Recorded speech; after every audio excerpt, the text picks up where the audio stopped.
Hello and welcome to episode number 16. We're focusing on exercises to strengthen the knee by doing knee dominant exercises. Now, what does that mean? Stay tuned and I'll tell you. I'm Robin Robertson, founder of Healthy Knees Coach and international best-selling author. I figure I was born with a crappy pair of knees so that I could help you avoid the mistakes that I made and benefit from the many successes I achieved in my long and sordid knee history.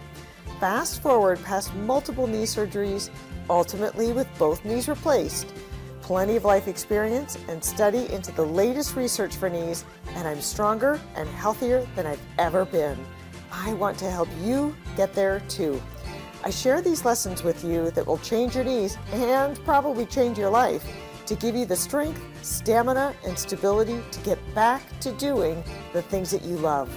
If you suffer from knee pain or want to avoid it altogether, you are in the right place, friend. Let's get started. In our knee knowledge today, we're going to talk about why strong muscles help your knees function better. We're focusing on the quadricep muscles. I'll tell you why they're named that and where they are located, and then we'll get into the exercises on how you can strengthen your quads. Now, some of the mistakes I see people make is that they think the only thing there is to do a full-on squat. Not so, my friend. We're going to focus on the way to strengthen those quadricep muscles, whether you're doing a squat or any of the other knee dominant exercises that you can do. Another mistake that I see people make is that they skip working on strengthening exercises altogether. If you've had a knee surgery, if you've had a knee replacement, if you want to avoid either of those things, then strengthening the muscles that control the knee is one of the very best things that you can do to reduce pain, increase stability, increase mobility, and increase your ability to get out and do the things you want in the world. And the last mistake I often see people make is that they think that it doesn't matter, that there's nothing that they can do to actually help their knees function better. So not true. And I want to help you with those knee dominant exercises today. Now, inside of the Healthy Knees formula, we focus on knee dominant exercises, hip dominant exercises, ankle and calf and core. So knee dominant exercises is only one of the 4 that you really need to be doing to strengthen your knees. But every week inside the Healthy Knees formula, you get a new progression for those knee dominant exercises so that you can start at the very beginning, and I'll show you some of those exercises today and be able to advance them as you get stronger. And as you get stronger, you're going to feel so darn good. So let's start, before we get to the exercises, by showing you exactly where those quadricep muscles are. When we're talking about your quadricep muscles, we're talking about the muscles that are in the front of your thigh. And you might wonder why they're called a quadricep muscle. Well, quad is 4. There's actually 4 muscles that come together in one tendon that wraps over the top of your knee and attaches right down here at your tibial tuberosity. So those 4 muscles are responsible for straightening your knee. And one of the 4 actually is also responsible for lifting your leg at your hip. So of your 4 muscles, it's the rectus femoris that's attached at your hip and at the bottom of your knee, the lower part of your knee on your tibia. It's one of your hip flexor muscles. And then the other 3 muscles are all named vastus and designated by where they are. So vastus medialis is toward the inside of your leg. Vastus intermedius is kind of tucked behind the rectus femoris. And then your vastus lateralis is in the outside of your leg. So the interesting thing about this muscle group, it being quadricep, 4 muscles into one tendon, is that it wraps into the quadriceps tendon until your kneecap. Your kneecap is embedded in that tendon, And then it becomes the patellar ligament because it's connecting bone to bone below your knee. Now, it's kind of interchangeable. People call it both the patellar ligament and the quadricep tendon. But fun fact, your kneecap is a sesamoid bone. It grows out of irritation and it grows inside of that tendon to protect the tendon from rubbing on the other bones in your knee. Fascinating, I know. Okay, so your quadricep tendon, remember, or your quadricep muscles are the ones responsible for straightening your knee. You can put your hand right on your leg and straighten it, feel those quadriceps tighten up. In next week's video, we'll be talking about the hamstrings, the muscles on the back of your thigh and how important they are, because if your quadriceps straighten your knee, I bet you can guess what the hamstrings are going to do. We'll just answer that next week. Okay, so let's get on to some of the exercises that you can do to strengthen those quadricep muscles. Number one is just quadricep knee extensions. And you can use a rolled up towel. I grabbed this foam roller that we have here. And all you're going to do is squeeze your quads and straighten your knee. That's all there is to this exercise. This is a regular part of waking up those quadricep muscles after you have a knee replacement surgery.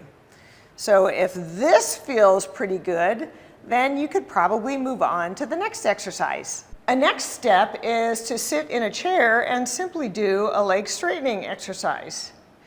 On this one, if that full range of motion bothers you, you can use your other leg to support to a higher starting position so that you're just doing that last 45 degrees. This is a good way to do it if you don't love getting down on the floor as well. And then use that leg to support on the way down. When you're ready, you can add on some ankle weights to make it a little more challenging. I'm set up here to do a terminal knee extension.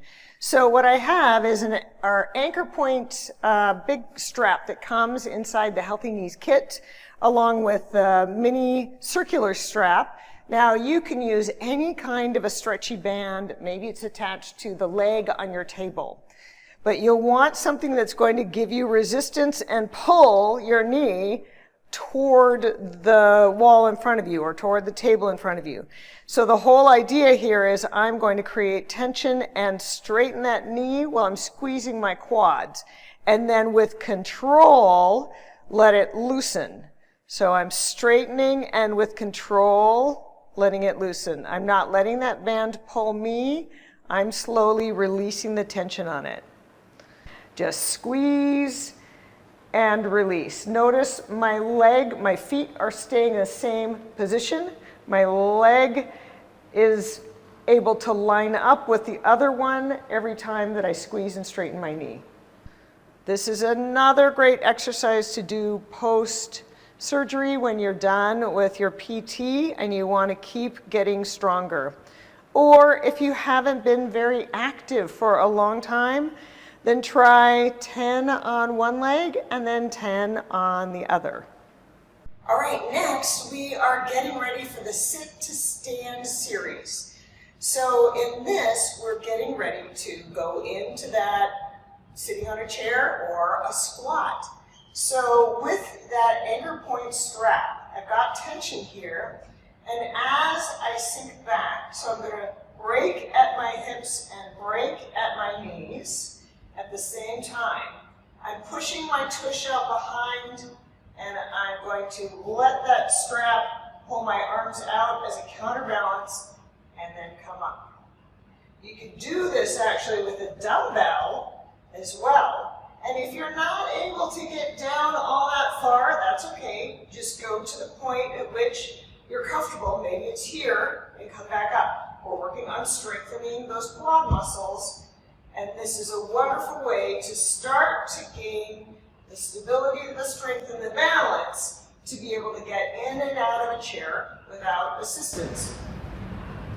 Here I'll show you how to use the TRX for support in the sit to stand movement or beginning squat. I really like this because you can depend on the TRX less and less as you get stronger and stronger. So all we're going to do is start with our elbows by our sides and then come down into that squatting position, dropping your hips back and your knees are going to come forward. It's okay if they pass your toes. And so when you come down, you then can pull yourself back up if you need that help. As you get stronger and stronger, you won't need as much help from your arms to get out of that squat position. The other thing I like about this is that for me, because my knees only bend a certain amount with my knee replacements, I can actually go lower toward the ground because I've got this balance on this side, so I can get my butt pretty close to my heels, where I'd never be able to do that without the TRX. But just returning to balance, it would look more like this. I could let go of the TRX right here if I wanted to, or I'm going to use it to help bring me back up to a standing position.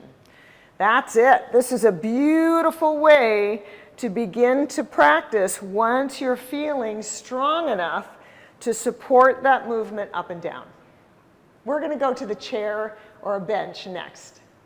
All right, let's go to the sit to stand motion, and we're going to start it with a little assistance from a counterbalance. So if you have a dumbbell, you can use that at home, or a very heavy book, a heavy can of soup, a jug of water would do the trick as well. So as we are lowering, we're going to press out with the counterbalance, and that helps us to get those hips back. Touch down and come back up. I've put a blue pad on top of the bench here so that the bench is a little higher and I don't have to go into as deep as a squat as perhaps a regular chair would be. And so you'll keep working on that until you feel comfortable coming down to a full sitting position. You can always use your hands out and come up. So I'm just going to tap down and come up. You can see I'm really pushing my hips out behind me and my knees are coming forward at the same time. That's really the trick for the squat. And so when you get comfortable sitting in your chair, you'll be able to maybe have that little bit of a lean forward to help you come out of that squatting position, because we know how important it is to be able to get up and down off of a chair. All right, hang in there. There are two more kinds of activities I want to show you that are going to help you strengthen those quadricep muscles. Now, as you have advanced past the sit to stand, we'll want to start doing a weighted squat. So you've already got this down, right? You're able to sit and stand. And notice my knees are coming in front of my toes. That's all right. That's how my body's built. And when you squat, you want to have your hips, your feet hip or a little bit wider apart, and toes either straight ahead or turned out slightly. So I'm going to show you the goblet squat. And this is done with a weight. And you want to hold that weight like you're holding the great goblet. As you are lowering yourself down, remember you'll want to bend at your knee and your hip at about the same time. So as you're sinking down, your high knee is pushing back, your knees are pushing forward, your chest stays nice and high, and then you're coming back up. Weight is equal between your legs. And as you get stronger and stronger, of course, you'll be able to use a heavier and heavier weight as you're doing this exercise. So there is your goblet squat. Last but not least is the bike. When you are riding a bike, as you are pushing down, you're using your butt muscles and your quad muscles. When you're pulling up and your feet are attached, you're using hamstrings and hip flexors. So as you are pedaling, I like it when you can attach your feet to the pedals, either by toe cages like this or bike shoes that clip into the pedals. You're working on building those strong quadricep muscles, along with a strong glute muscles. And when you're attached to those pedals, you can really work on your hamstrings and your hip flexors. Your calf muscles are involved too. They help you through the bottom part of the pedal stroke and in the kick forward, the top stroke of the pedal stroke as well. All right, so when we introduce cycling in the second part of our Healthy Knees formula, you'll know why. And remember that cycling is just so good because of that movement through your knee acts like a pump for synovial fluid. And that synovial fluid is what nourishes your cartilage and reduces friction inside of your knee. I hope these quadricep strengthening exercises were good information for you. If you liked this video, please hit like down below. And I hope that you'll subscribe to the Healthy Knees for You video. Our purpose is to share the steps, the secrets, and the savvy so that you know how to strengthen, stabilize, and soothe your knees and can get out there and enjoy the world. Every week I post a new video.